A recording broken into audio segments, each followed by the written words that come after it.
yourself horror story. Don't Google yourself. Why? Because you may not like what you find.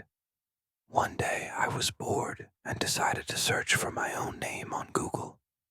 I have quite a rare name, so I didn't expect to find many results.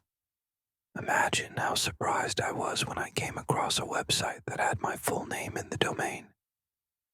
www.myname.com. When I clicked the link, it brought me to a message board. I looked at the profile of the website owner and found out that the person was the same age as me and had the same hobbies and interests. There weren't any posts on the message board, but I was intrigued, so I saved it in my favorites. It was about a month later when I went back to the website. This time, it had more content. There were some diary entries, mostly random things like, "The weather was nice today," or "I'm so bored in work." Things of that nature.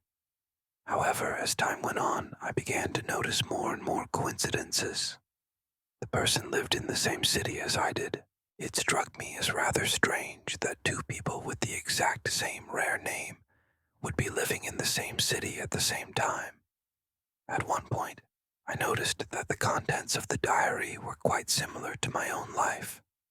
One day, I went to a baseball game, and when I checked the website that evening, I found that the owner of the site had gone to the same ball game.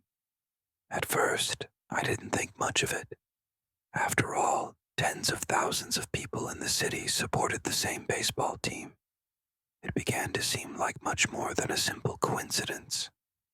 Whenever I checked the website, I would notice little biographical details that seemed too close for comfort.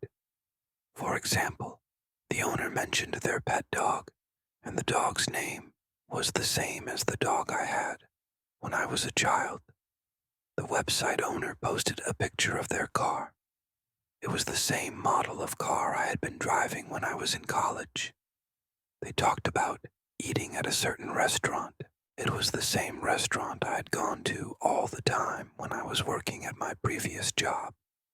One day, when I looked at the message board, people had written messages to the owner saying, "Happy birthday." That day, it was my birthday as well. I decided to write on the message board for the first time, just out of curiosity. I was going to wish the owner a happy birthday and tell them we had the same name. However, when I tried to write something, I realized that there was nowhere to type your message. It wasn't a message board at all, just a static page.